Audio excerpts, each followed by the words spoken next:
There's something you want to change about yourself or your life, but no matter how hard you try, you can't seem to make it happen. Even the smallest changes can feel like a massive struggle. By the end of this podcast, you're going to understand that what causes you to struggle to change is actually a positive function that serves you really well. And when you understand it, you're not going to struggle to change anymore because you'll know how to work with it. Now, there are three parts to this conversation. The first part is understanding why it feels so uncomfortable to make changes. The second part is zeroing in on what exactly the limitation is. The third and final part is about reframing how you think, which will make change so simple you won't even believe it until you try it. I'm joined by my co hosts, Yulia and Nate. Hello, Hey. nice to be here. All right, so let's just jump right into this. So, when you try to change, and I'm sure everyone listening has tried this at some point, there often is that negative feeling that tries to sort of pull you back into the old way, the old pattern. It's almost as if you sort of have a certain kind of alignment in your life. And when you want to level up, when you want to change, when you want to go beyond that, it's almost as if there's this resistance that feels very negative that wants to suck you back into that pattern. Like you want to eat healthier or start exercising, any of those types of new habits you want to cultivate. And maybe for the first week or the second week, you do pretty well. And then gradually, little by little, you find yourself falling back into that same old pattern of not doing those new things that you want to do. And so change can feel like you're on this uphill battle and there's so much resistance trying to pull you back. And we get angry about that and we say things that, like, I don't know why I sabotage myself. Am I afraid of success? And all these things that really just confuse the situation even more, rather than realizing that there's a very important function that's happening here. And that is what we call cognitive dissonance. And I think nobody has really talked about this before, that it's cognitive dissonance that makes it so hard for you to change. And I think a lot of people would have a problem with thinking, well, cognitive dissonance is a positive thing. That sounds so bizarre. And it actually is. If you think about, now, I'm not saying that engaging in cognitive dissonance, as in being hypocritical or saying one thing and doing another, is a good thing. That's not a good thing. What I am saying is that negative feeling that you experience when you engage in cognitive dissonance is actually a good thing. Do you mind, Damon, if I stop you for a second? Can you just give us a definition, just in case, for cognitive dissonance? So cognitive dissonance, and this is not a textbook definition by Sure. any stretch, is just when your actions do not line up with your general attitudes, beliefs, or especially what you say. So if you, that's why I use the word hypocritical, because that's the most of the time, especially when it comes to arguing, and you hear about this a lot in politics. They'll bring up, well, that's cognitive dissonance. The person is saying one thing and doing the opposite. Technically, that's hypocrisy. Cognitive dissonance is when you really do go against what it is you believe or what your general attitudes or beliefs are. I see.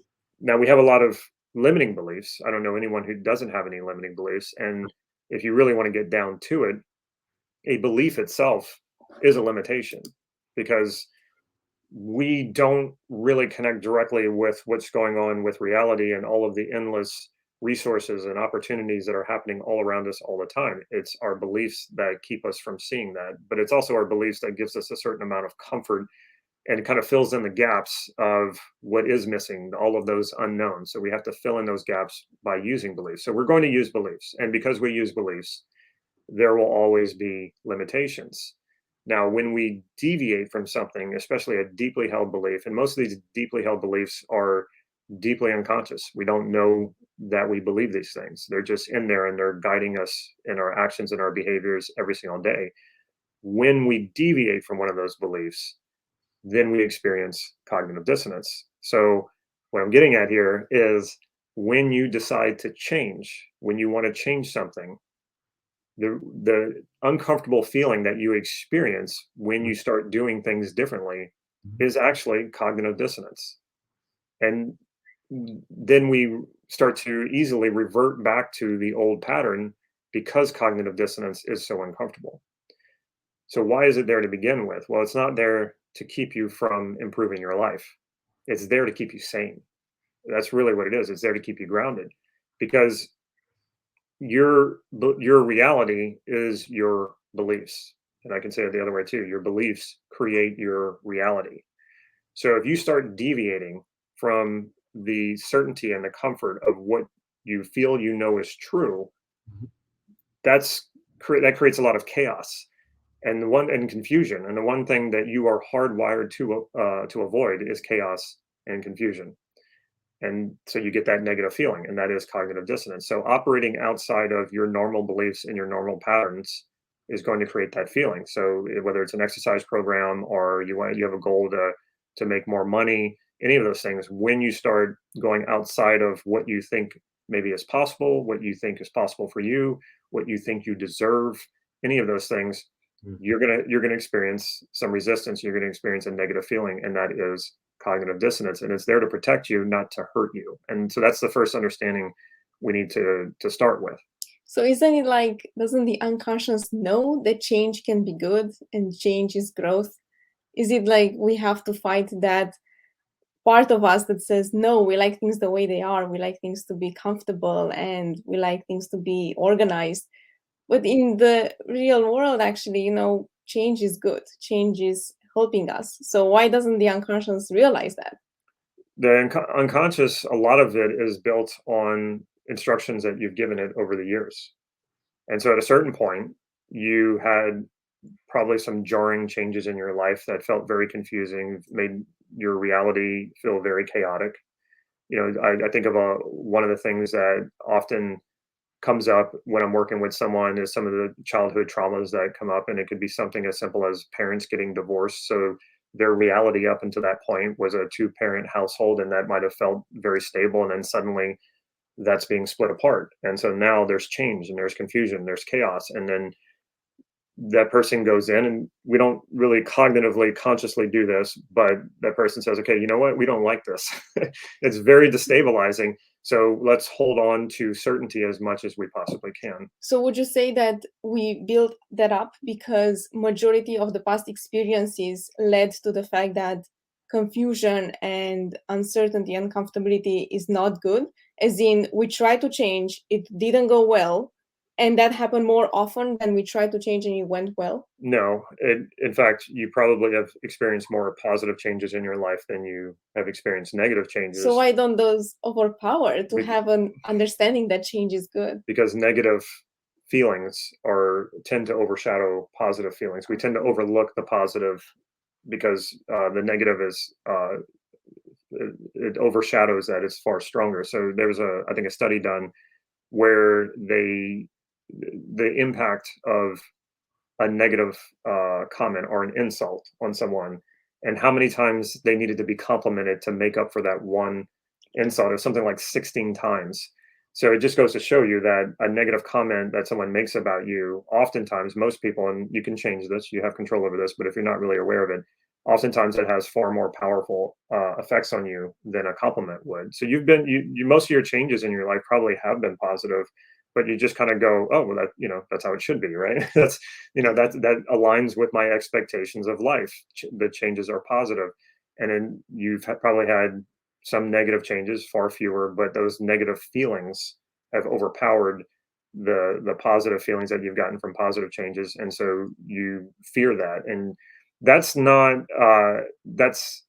people might say, well, that might be a bug in the system, but it's Yeah. actually a benefit in the system, and it benefited us very much when we were prehistoric, Sure. and we had a lot more threats. Like, life now is a lot more comfortable and a lot safer than it's ever been.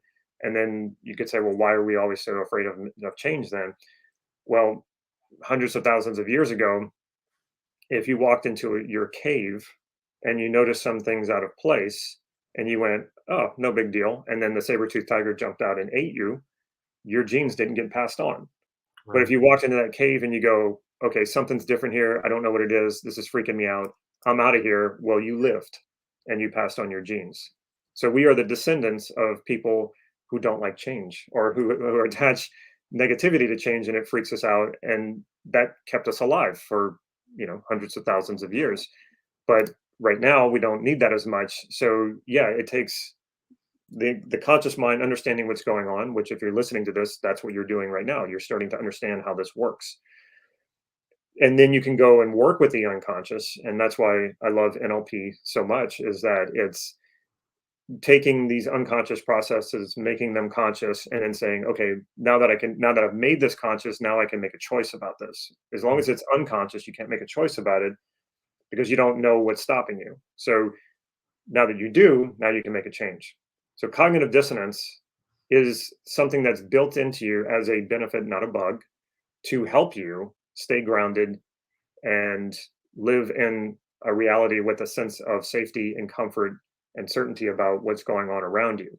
Now, when you challenge that with making a change in your life, your unconscious doesn't know the difference of, is there a major threat happening, or are we just trying to improve ourselves? And so that's where this is, the next two steps of this is where we get into that and start to sort that stuff out. And again, this is why I like NLP so much. We don't try to talk ourselves into, well, the change is going to be good and this is why, and trying to bang content up against the content of your limitations when you don't know what that content is, just creates more resistance. You just resist resistance, and that just increases the negativity, and you go, okay, screw it, I've already worn myself out overthinking this thing, and I'm just going to continue doing things the way that I've been doing them. I'm not going to change. And that's kind of what happens for a lot of people, probably most people, actually. What do you think some of the common thoughts are, just so that way the listener can kind of track where they're at in different areas of their life? Like, I don't know, that's just the way I am, like that kind of thing. What kind of thing? What kind of comments or ideas have you heard about your clients say? Like, I've been trying to change this way. I don't think that I can because. Is it usually attached to a story that way, or? Oh yeah, this probably most often is, well, I had this experience, or I had this thing happen to me when I was a kid, and so this is why I am the way that I am. What's funny about that is a lot of times people think, well, if I can just find out what happened to me in my childhood that caused this, then it'll somehow solve it. And then they find out, or maybe they find an experience that it is what they think it is, that this was the cause, and then it doesn't change anything. And what I'll tell people is like, okay, so that thing or whatever it was happened in childhood. Now you're allowing that to determine the narrative for the rest of your life. It's something that happened so far back then and it's not serving you anymore. Like, it's understandable if you experience a trauma and that has affected the way that you feel or think, but then just saying, kind of giving up and saying, well, that's just how it is and that's just who I am and that's what happened, so I'm going forward this way for the rest of my life. I think that's quite defeatist. And most of the time, I think by the time people are coming to see me as a coaching client, they're ready to make that change. They just don't know how. And so Sure. they're ready to drop the narrative. They're ready to bury that thing in the past and move on. But that is a common one. And yeah, you do have a lot of people saying things like, well, that's just who I am and that's the way I've always been. So somehow that's, I guess the logic there is that's the way you should always be. But obviously you're not happy with that. It's not serving you in any way. You're not being the person you want to be. You're not being the person you could be. And I Sure. think that's the main part of the suffering, is that a lot of us do feel our greater potential calling, Definitely. and we don't answer that call because we've tried many times to make those changes and we failed. And so we feel the cognitive dissonance, that negative feeling when we try to change. And then when it doesn't work and we find ourselves slipping back into the comfort of our old patterns, then we feel even more negativity and say things to ourselves like, well, maybe I didn't deserve it, or I didn't work hard enough, I didn't have enough willpower, enough discipline. None of those things are true, but we have to fill in the gaps somehow, and we have to have some reasons as to why that's happening. You think discipline is common? Have the two of you heard that a lot from a client perspective, like that people feel like they're not disciplined enough, or like some kind of force related language? Have you heard that quite a bit? Most of the time when people say things like, well, I didn't accomplish what I wanted, it was either because they felt that they were not good enough or they didn't have enough discipline or willpower. And if they could simply increase their discipline and willpower, then they would either now deserve it, or now they would be able to do it. And it's really when it, and I was that person too for a long time, thinking that it was really a matter. The only thing that separated me from living the life that I wanted was being more disciplined. And then the more disciplined I became, the more I hated my life, the more it just really sucked. And I wasn't enjoying it that much. And so when that starts to happen, your motivation for change starts dropping dramatically. And you realize you're just fighting yourself. And Mm. that's, you're never going to be able to fight yourself hard enough to enjoy your life and feel happy and fulfilled. And if you win, that's the other defeat. You defeated yourself. So there's no winning. There's only losing in that situation. And so this is why it's so important to understand what exactly is happening. And it's more a matter of negotiation and integration than it is anything to do with war. But if you listen to people talk about this, and it's so prevalent in personal development, you got to defeat this thing that's holding you back. You got to overcome and bulldoze over resistance. And the truth is that all you're being encouraged to do is just fight yourself even more, which is obviously going to take away from your well-being. It's interesting because when you think about it, our unconscious already doesn't like change. So by putting consciously this idea of discipline, we just put a second layer of why it is so hard to change. Mm. Definitely. And I would say that I don't think that our unconscious doesn't like change. Mm. I think our unconscious likes change as long as it's leading us toward more fulfillment. Your unconscious is not your enemy. Your unconscious is there to help you. It's there to follow your instructions. When you gave it instructions at a very young age to be very skeptical of change and to, in most cases, fight change, because change can lead to chaos and confusion and a lot of negative feelings, that's the instructions you gave to your unconscious. It's just carrying out your instructions. So what we need to do is go in there and show our unconscious or update that information, as long as, like, and this is the amazing thing when you're doing self-concept work, when you're using Steve Andreas's self-concept model to make changes like this. Once you inform your unconscious of what you're trying to do and you're connecting with your values, so your unconscious goes, oh, okay, there's where the clarity is. That's what we want. That's what he or she is asking me to do. You can go to bed, next morning, wake up, go back to the work that you were doing on your self-concept, and your unconscious oftentimes has made a lot of changes without you even having to try, because it is your ally. It is trying to help you. Once you can educate it on what it is you're wanting to do, then it's all for you. I've heard the metaphor many times of the horse and the rider. Yeah, the horse and the rider and the horse. The rider is like the conscious, and the horse is the unconscious. Mm. The two can work together, but the two can be opposed to each other as well. And so it's more about a relationship between the two that then will help you go places. If you think about, horses are very sensitive animals. They're very relationship oriented with their owners. I remember being at a horse show. I had a friend who I grew up with who rode horses, and I went to a horse show with them. And I actually happened to know some of the other people who were in the horse show, and so I'd go around and talking to different people. And I remember a few of them telling me how nervous their horse was, and I was like, "The horse is nervous? Like, how does a horse know it's about to perform? How does a horse really give care that all these people are watching it?" And so I started asking those questions. I was like, how does the horse even know to be nervous? What is it nervous about? And it goes, oh, it has nothing to do with those things. It's nervous because it knows that I'm nervous. So the Wow. horse was very sensitive to their rider or their owner's feelings. And it doesn't understand the complexity of what the rider is nervous about. It just knows to be nervous because the one who's riding on top of me is also nervous. So there's something to be afraid of here. That's a very interesting comparison. It's so Yeah. easy to understand how the two work together. Yeah, so you can't, in communicating with the unconscious, it can be sometimes just as simple as talking directly to your unconscious. I've had those conversations and they've sometimes worked extraordinarily well, especially when I'm wanting to integrate resistance. But some of the stuff is more deep rooted, where you're actually talking about traumas or what we call imprints in NLP.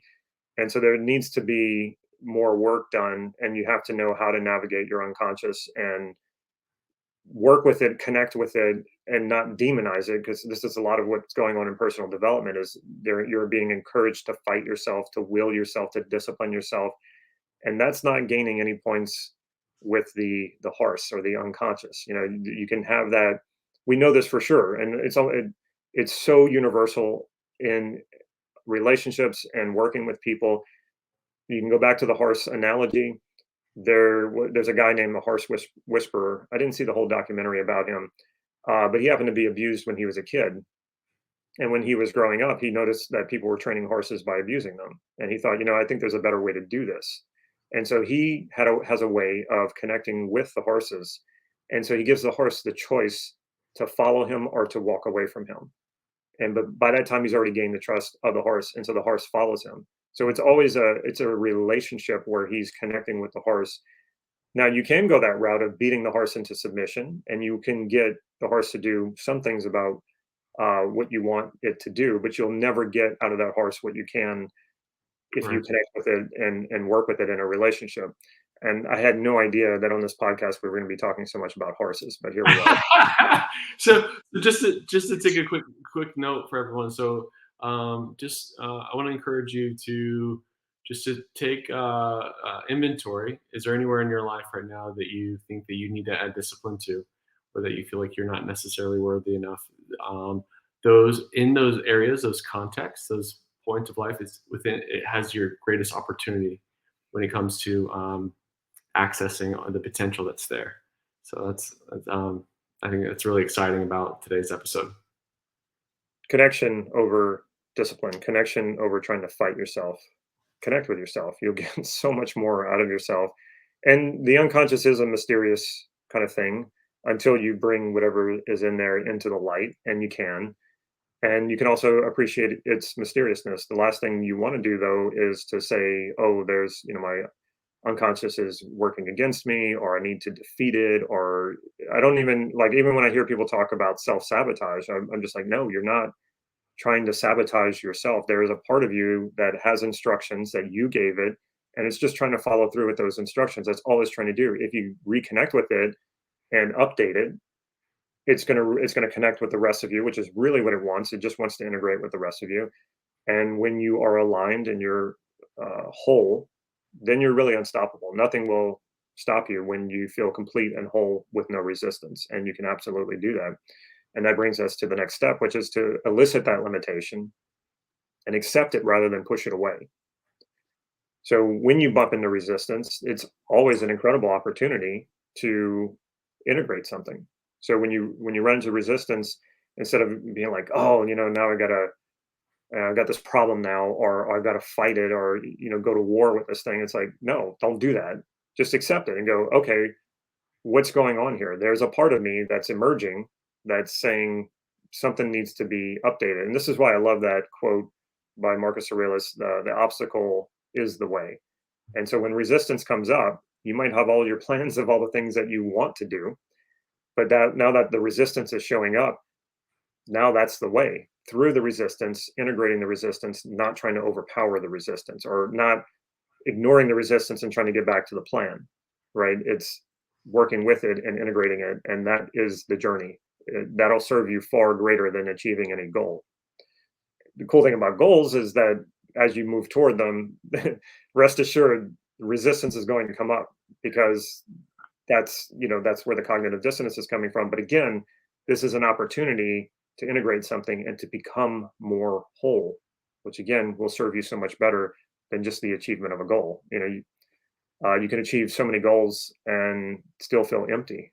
And I know, because those are most of the people I coach. They're high achievers, and they can't understand why they feel so empty when on paper they should be the happiest people in the world. They have so many accomplishments, they have so much money, a great family, and for whatever reason they can't enjoy it. Well, if you're not connecting with this deeper part of you and becoming more whole as you progress on your journey and as you achieve, what's the point?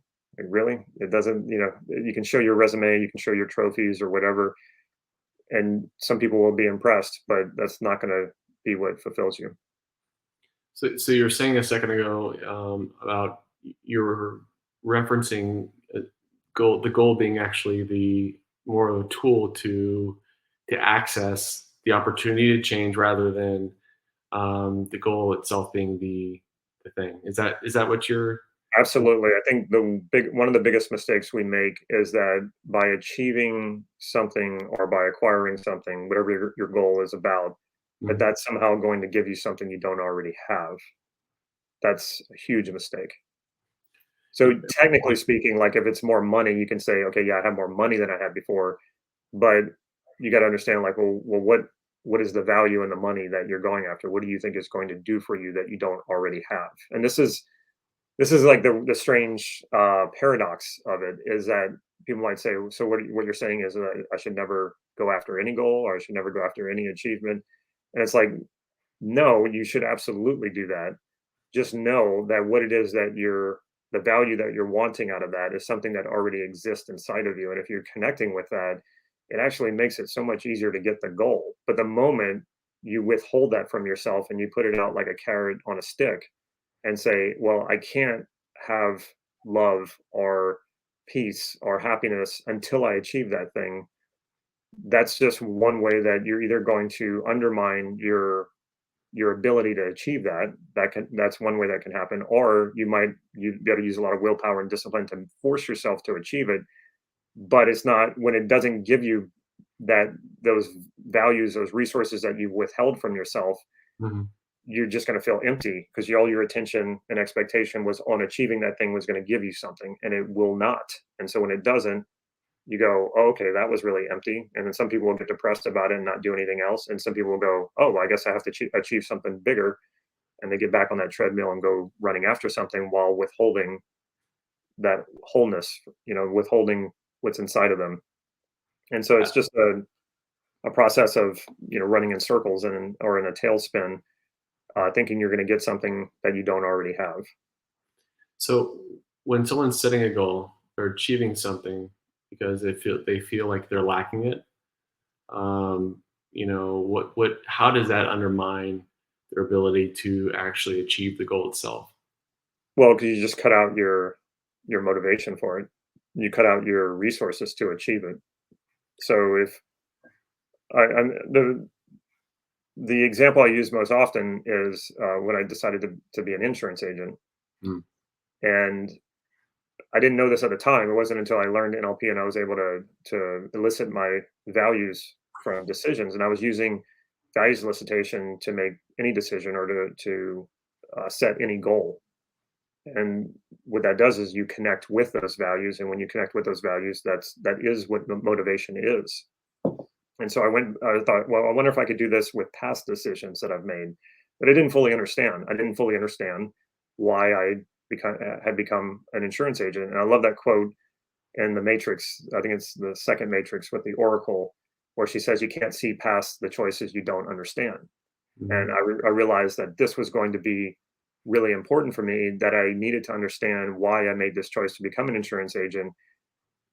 Because if I didn't, then I wouldn't be able to move past it. And it was shortly after I understood this that I moved past it. I quit being an insurance agent. Um, when I look back at why I became an insurance agent, I realized that the values that I elicited from that were freedom, passion, and joy.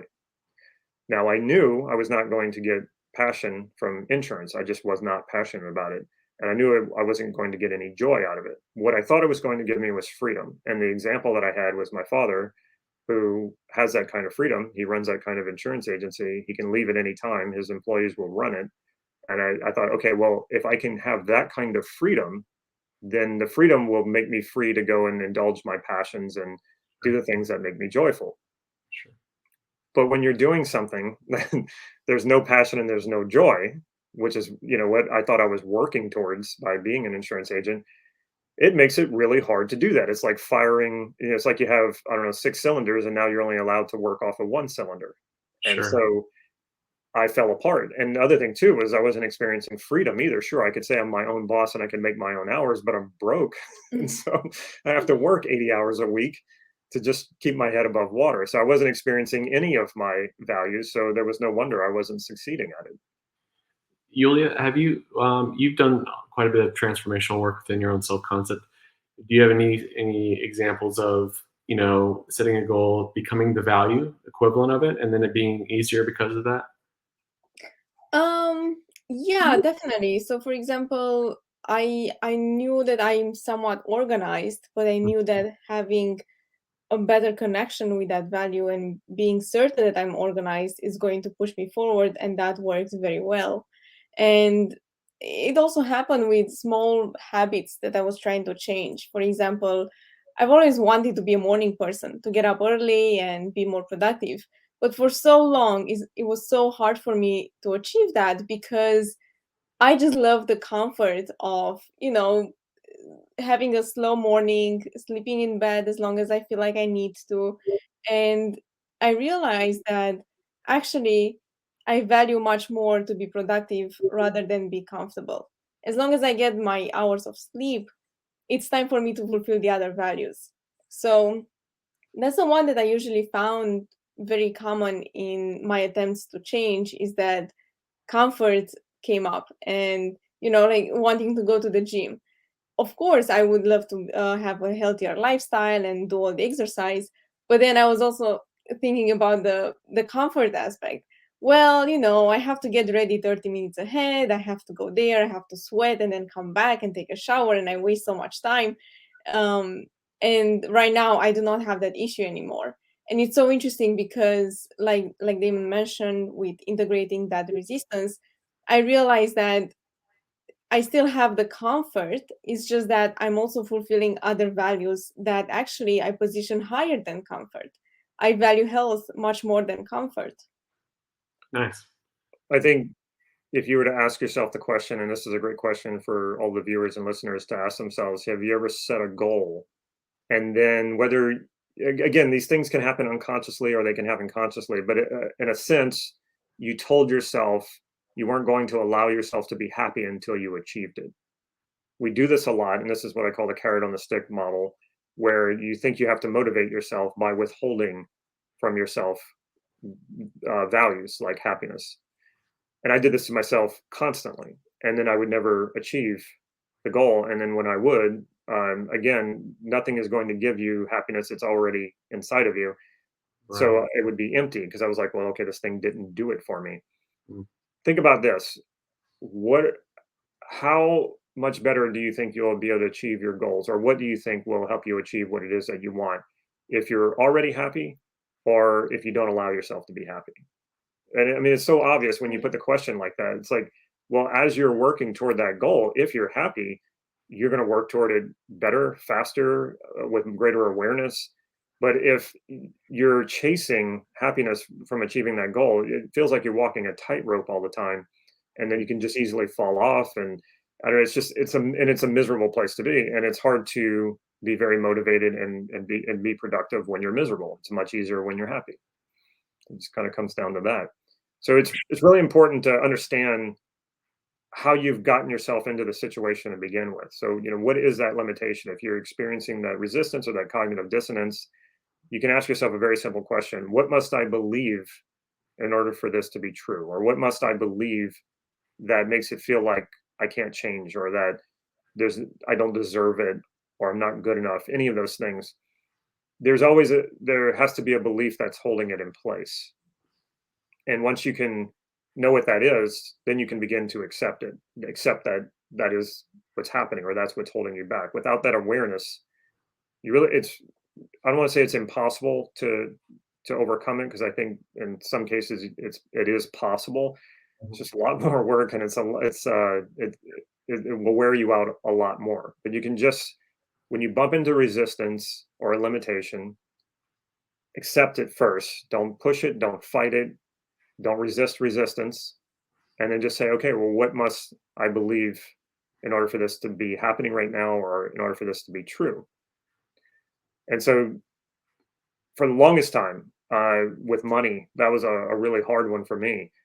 I felt like anytime I made extra money, somehow some expense would pop up out of nowhere. And here I was losing that money, that little extra bit. I felt like I just could not get ahead financially. In fact, that was an actual belief that I had. I just can't get ahead financially. So knowing a belief like that, you go, okay, if that's what I believe, then that's what I'm going to make happen. That's what I'm going to make true. And the more I got on this journey with money to resolve the issue, because I felt like I was broke all the time, I went even deeper and found another very limiting belief, which was everything that I enjoyed doing would never make me money. And in order to make money, I had to do things that I really did not enjoy doing. When Well, that belief popped out, oh man, I was like, wow, okay. And I knew it was true. I mean, it just kind of like rang in my ears when when I saw it as I wrote it out. And that's when I realized that this was the beginning of this really changing. and if we're to summarize it from a like a step-by-step perspective, what would you say to the listener? Okay, um, choose an area of their life, notice what's coming up, and then and what by accepting it, what do you mean?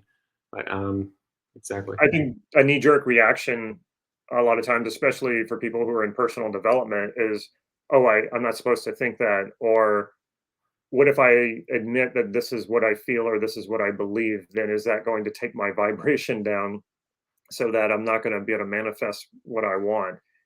And that's, I mean, it's just ridiculous. You need to understand what's going on under the hood in order for you to make the changes. And so sometimes that takes accepting and admitting to yourself that you believe some really nasty things about yourself. That's the only way you can really work on it. And it's not about judging yourself. You don't want to go, like, some people will hear this, and I know I've been this person before. I know all of you through myself. And it's that trying to overcorrect and go in the opposite direction, like, oh yeah, I got to go, judge myself for all the situation in my life and blame myself. And it's like, no, it's not about that either. It's just saying to yourself, okay, I have some sort of limiting belief that's going on that's stopping me from getting what I want, stopping me from making the changes that I want. What must I be believing in order for that to happen? And it's it's very uncomfortable to confront yourself that way. And then that's why so many people don't do it. It's because I think the other thing too is we're sometimes afraid of what might come out. I've had that happen. I ran from things for years and years because I was just afraid of what the truth might be or what I believed about myself. And then finally it came out. And the hardest part is never what the truth is or whatever it is you believe. The hardest part is the resistance to it. That's what brings you down. That's what hurts so much. That's what, we fear it so much that we resist it, but it's really the resistance that's causing the pain. Once you finally just say, okay, yeah, that's what's going on, it really just all of that pain, all of that suffering just goes away. So I think that's really common. What you just highlighted as far as people running away from those feelings. I think the majority of people that are not moving, towards it, right? They're moving probably away from it, and uh, would that be considered shadow-ish if someone's avoiding that kind of? Oh, for sure. Yeah, I mean, if you're avoiding it, if you're pushing it away, yeah, you're repressing it. And the fear, I think, and speaking from my own experience more than anything else, is that if I slow down or if I'm not resistant enough, it's finally going to catch up with me. And when Oh, it does, then I'm going to not only feel terrible, but I'm going to have to realize what an awful person I am. that I love the authenticity behind that statement, and I know that I've experienced that in different times in my life, and I'm sure that there's quite a few people that are listening to this that could not just that are consciously aware after you said that. Like maybe they never really thought about it, but after you said that, they're like, oh. Yeah. So yeah. And What then so I what? think some people, in order to sort of get control of that thing, then they go, like I was saying, they kind of overcorrect and they go, okay, yeah, I'm a horrible person. Okay, I said, and it's like, no, no, no, just relax into this and just it's more a process, not an actual like this is who you are. So it's more like, no, you're not your identity is not something that's way off course. It's just that your sails and your rudder have been adjusted in a way that's not serving you, and you're going kind of in the wrong direction. Right.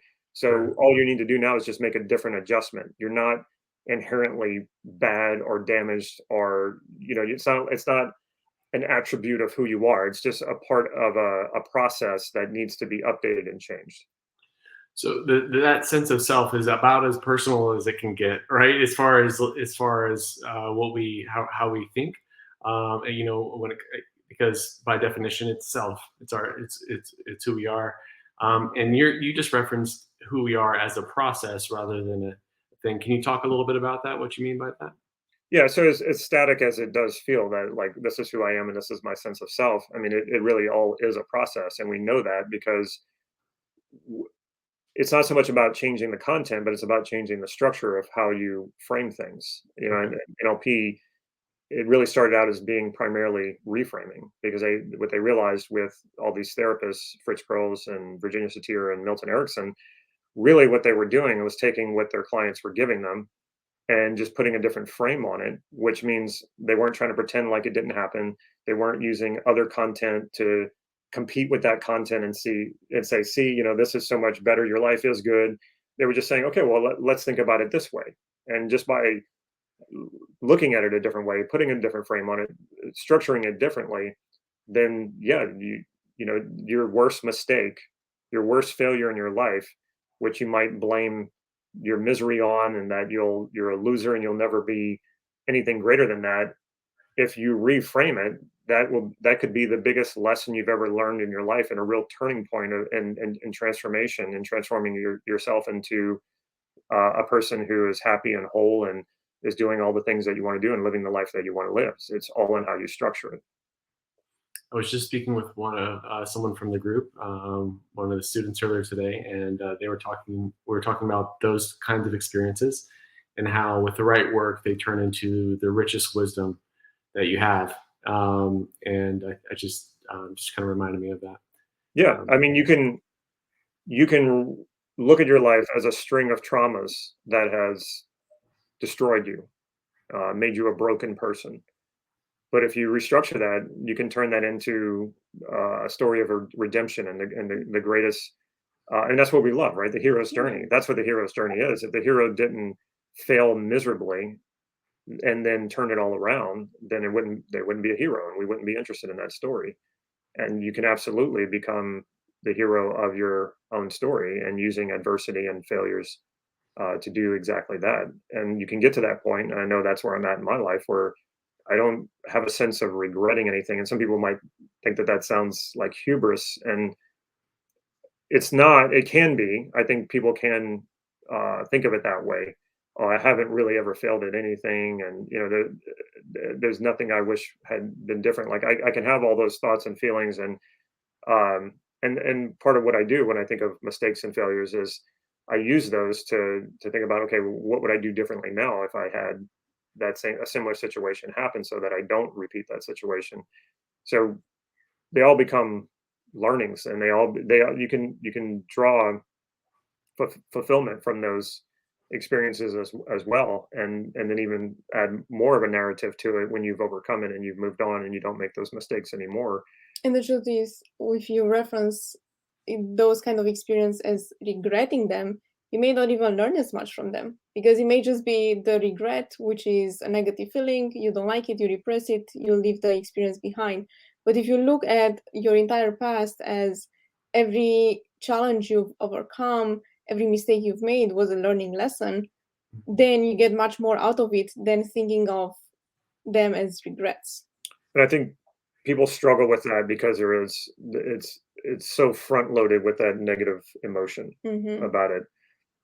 But if we can take a step back, and like I've heard this so much, people say, well, whatever mistake or failure that they're talking about, they'll say, well, I've learned from it and I've moved on. And rarely has that ever been true. If you start to, if I continue talking to them, I can see that there's just this like residue that is just sticking with them, and it's affecting the way that they think going forward. And then we do that process that we normally use to transform counterexamples, which absolutely gives you that sense of really learning from the experience and then moving on. Because one of the things that in any mistake or failure that happens, in addition to violating one of your values, that's what a mistake or a failure or anything that makes you feel bad about yourself, that's what that is. It's also something when unfulfilled. And when we don't know or understand that, it stays with us. And oftentimes there's two different types of ways that we deal with this. Either we try to bury it and repress it so deeply that we think it's not there anymore, but not only is it still there, it has more power over you now. It's affecting you in ways you have no idea, so therefore it's stronger. The other way that we deal with it is we loop it over and over again and beat ourselves senseless with it, in a sense, trying to tell ourselves, don't do this again. But what I think is really happening there is your unconscious is saying something went unfulfilled here and there's unfinished business. You need to go back and find out what was your positive intention behind what it was you were trying to do. That's what went unfulfilled. You need to understand what that is, and you need to understand what you could have accessed within yourself to fulfill that intention, because we don't want to be dependent on outside circumstances and other people. And if our fulfillment is determined by what happens outside of us, the things that are not within our control, we're always going to be anxious and insecure as a result of that. So we want to think, okay, well, what went unfulfilled and what would I have needed to access from within? What resources that would have resulted in my fulfillment, regardless of external circumstances or what someone said to me or did not do. So how do we, once we know what the limitation is, or once we know what it is that we believe that is holding ourselves in place, or in a sense holding ourselves captive from fulfilling our potential, we don't want to try to force a new attitude or behavior into it. And I think that's what, again, where a lot of personal development goes wrong, and especially with affirmations, we might get to that point where we do have the wisdom to know what's in our way, what's causing us, what's holding us back, what's the limitation. And so from there, instead of really dealing with that, we try to paint over it and just say, okay, well, yeah, I have a negative attitude. Okay, now I'm going to have a positive attitude, and I'm just going to be positive. Who does that work for? I don't know anyone except for you, but you're naturally positive. What? I'm truly positive. Huh? I am truly positive. No, that's what I'm saying. You're naturally that I'm positive. But naturally. can you imagine me? When I run into I have one of my moments. If I just, I'm positive. just be like gritting through my teeth, I'm really positive right now.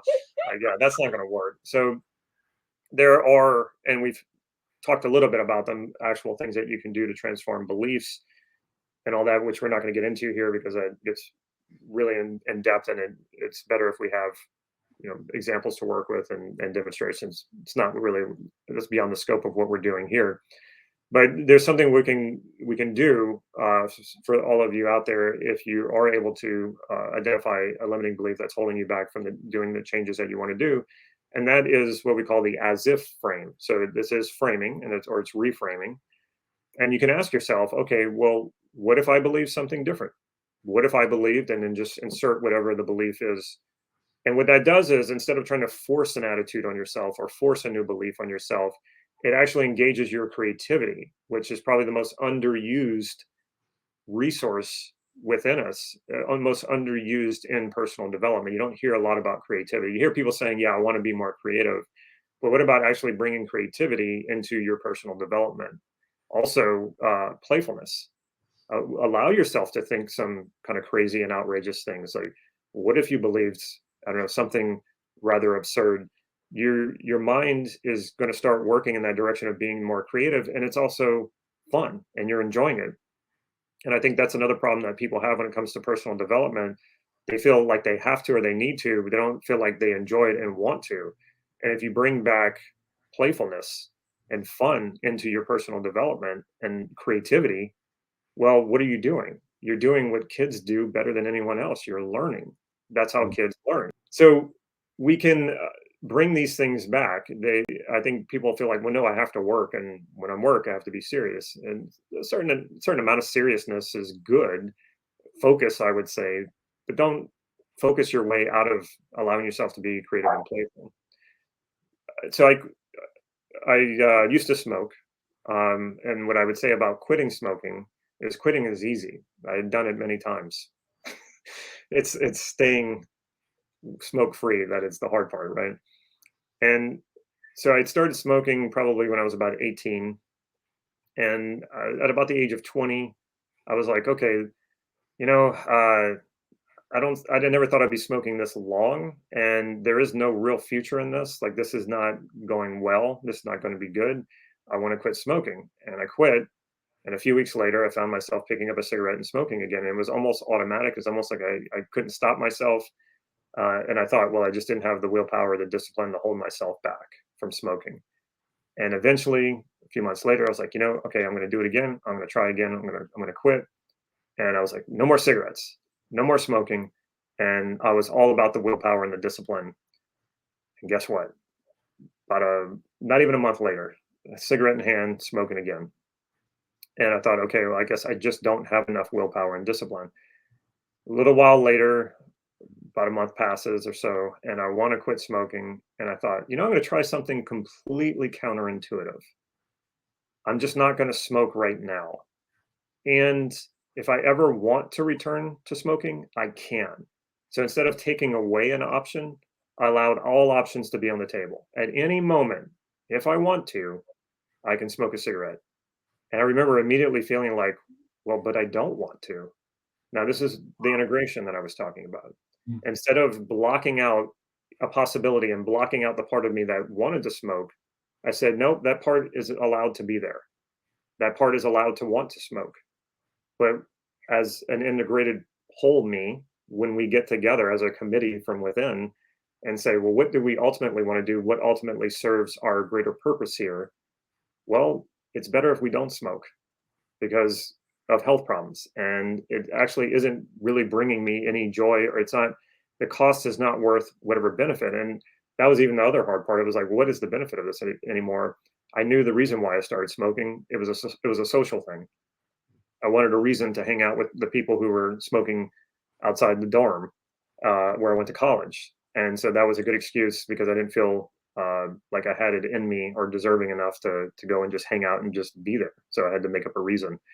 Well, this is years later. I have a pretty good social life and I'm not needing to find social circles. So it had outlived its purpose. And once I understood all that, there was no reason to smoke anymore. And I just stopped. And I didn't really, I had cravings for a few weeks, but they just went away and I found other outlets to invest in. So it's about allowing yourself the multiple options, allowing even the parts of you to want the things that are not good for you. It's about allowing yourself the space to grow. So anytime you're struggling, instead of judging yourself or judging the situation, you can just ask yourself, how can you adapt to that situation? How can you become more flexible so that you can move toward what you want without the struggle? There's always a bigger perspective. And the more you can allow yourself that space, the more whatever the struggle is, the smaller that struggle will seem. And so again, this is really about activating your imagination and create sensory-based information of you making the changes. And then you check with that. It's like you start to imagine it. What if I was doing this? Or what if I could do this? What if I could do it without willpower? And see yourself doing that. And that's what gives you that sensory-based information. That's what's really powerful. And that's why affirmations are kind of just empty words. Give yourself that sensory-based information and then check in with yourself. Am I congruent with that? Or do I have any resistance around that? And you keep playing with those sensory-based, most of the time they're images, but if you're very auditory, you can use voices and sounds. And you keep modifying it until you find what really works for you. And you can see yourself being the you want to be. You can hear yourself being the you want to be. And you feel very congruent with that. And you go, okay, that becomes my ideal. And that's what I move toward. And if you know NLP and you know the swish pattern, that's exactly how the swish pattern works. You shatter one negative pattern and you replace it with an ideal image of yourself so that you naturally move in that direction because you're very congruent that that's who you want to become. So one question, when you mentioned quitting smoking and allowing yourself the option to just smoke anytime you want, I've noticed that I think a similar strategy worked for me to wake up earlier in the morning. I kind of did not impose myself to do it, but I just allowed the opportunity or the option. If I ever want to just sleep in, I'm just going to be fine with it. Mm. I'm curious though, do you think that that's a strategy that can work with anyone? For sure. I would say it will work for anyone. It might not work for all situations. Mm. It might be a little more complex than that. Mm-hmm. But in general, yeah, I think if you just allow yourself that option, then you naturally kind of go, well, but there's a reason why I want to do something different. What I've noticed is when you allow that, I almost feel even more motivated to make the change, because I was thinking, yeah, I allow myself to sleep in, but I just feel so good when I get up early and I'm productive, that I prefer that. I would rather choose that. So it's interesting how putting a less restrained rule on yourself actually motivates you more. Well, for those of you who are parents and dealing with kids, you've probably seen a similar phenomenon. And in a lot of ways, I kind of think of the unconscious as being like a child, but the unconscious has a lot more wisdom than a child. But a lot of times when you just there's a huge difference when you're dealing with children between telling a child they have to do this or giving a child choices. And within those choices, there are certain things that they have to do. And when you make this full connection, like, okay, if you want to stay out and play for longer, then you've got to get the dishes done and take a bath and do all this. And once you kind of give them choices, but you connect those choices to the other things that need to get done, usually you get no resistance from them Mm. at that point. They go, oh, okay, I get to do what I want to do. And I understand the deal here. I have to do these other things. Now, doesn't mean they're always going to do that. And sometimes you have to follow up with them. But what we're really talking about here is resistance. And so it's hard to resist when you have choices. So why would you not give yourself choices? You should always give yourself choices instead of trying to cut something out completely and saying, I can never do that again. You say, okay, I can do that. I can anytime splurge and go eat whatever food that's not good for me. I can do that at any time. And once you allow that possibility, a lot of times you go, well, but I don't want to. I don't want to. And when you're able to say I don't want to from acknowledging all parts of you and what all parts of you want, that's usually because there's a full integration happening there and you feel whole about it. And you go, yeah, okay, now I can assess this with a greater perspective. And when I look at it as a whole, what I realize is that yes, this is not good for me, and I don't want to do it. I want to go do something else that's better for me. All right. So should we wrap this up? Yeah, one thing I wanted to mention, we are going to have this entire conversation organized in a very nice guide. So if you would like to have that PDF, you can check out the description and you will find it. Excellent. Nate, you got anything? I just really enjoyed our conversation today. And if you have any questions, just leave them in the comments and we'll see you in the next episode. Yeah. So in wrapping this up, just know that there is no reason that you should suffer. Every part of you wants fulfillment and satisfaction. And as long as you connect with your intentions and fulfill them, you won't suffer. And this is something anyone can do. I know some of you out there might be thinking, well, okay, that sounds great. It might work for you, but it's not going to work for me. Yes, it will. This is how we work. It's really about awareness of self and the psychological patterns that govern your mind. When you don't know what these patterns are, you will get frustrated and things get confusing. Learning them is a lifelong journey. It's not something you learn over a weekend workshop. And I am still learning it. I'm not trying to say that I would say even a master, if you want to call me a master of these things, because I've been studying them for over 10 years and using them on myself.